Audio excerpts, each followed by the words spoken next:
Ginkgo trees at Highland Hill Farm. This is a picture of ginkgos that we're growing. If you'd like to go out and see them, just give us a call. We like growing ginkgo trees because they have a fantastic history to them. They are from China, where they were originally discovered. They are a gymnosperm tree that is a deciduous tree. It's one of the last ones that kind of looks like a broadleaf, but is not a true broadleaf because it's a monocot.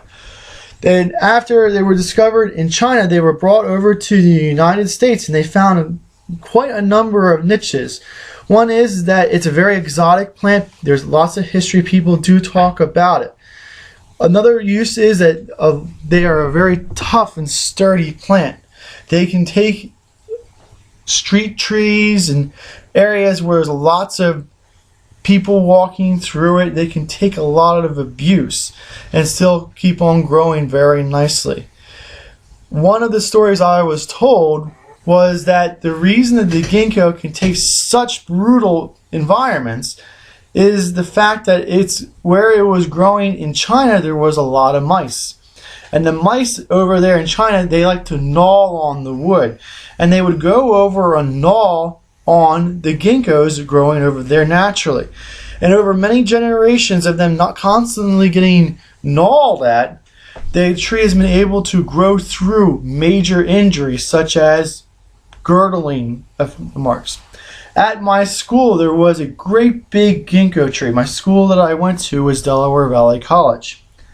A deranged student got mad at this big ginkgo tree and one night took a big chainsaw and went around and girdled the entire tree.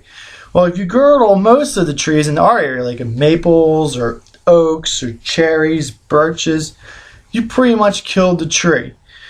So this great big tree, ginkgo tree, which just got girdled with a chainsaw, and the school flipped out. They're like, this massive, great big ginkgo tree must be saved. We're going to have to do something to save it. So the professors at school decided, oh, we can save it by making a bridge graft on it. A bridge graft is you take bark from one tree and you relocate it onto another tree. And they did a whole bunch of bridge grafting trying to save the tree. And to their dismay, all the bridge grafting that they all tried all failed. And they thought the tree was going to be lost. Lo and behold, the tree that they didn't suspect, the tree started to grow new callus wood over where the injury was. And by itself, it fused and grafted itself back together. And all the staff and faculty were all so happy because the tree survived the chainsaw massacre and didn't get killed by the chainsaw. So it's a very resilient tree. Many places that you find ginkgo trees, and you should find ginkgo trees, is in street plantings. Because if a car goes over and bumps it, or a kid goes over and climbs it, it's not going to get hurt. And it can take the pollution of the cities very, very well. We do sell lots of ginkgo trees because of the history. They're a very tough plant, and they're also very nice looking. If you look at the leaf of the ginkgo, it's also called the maidenhair tree because of the fan of the leaf that it has. It's a very nice looking leaf. It's actually a monocot, so if you look at it, you should see parallel veins in it. It's not truly parallel, but they never really cross one another, so that's what they call it. Ginkgos, when they go into the fall, their leaves start to turn yellow, and they turn yellow all about the same time, and they all fall off the tree all about the same time.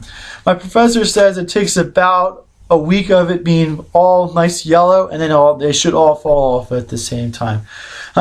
Maybe you should get a couple just to experiment so you can see if it works out for yourself. We have lots of different sizes of ginkgos available. It's a nice plant. Go take a look at it. If you have any questions, just give us a call. Our cell phone number is 215-651-8329. Thank you. This video is brought to you by Highland Hill Farm. We grow and sell screening and buffering trees for privacy and sound barriers.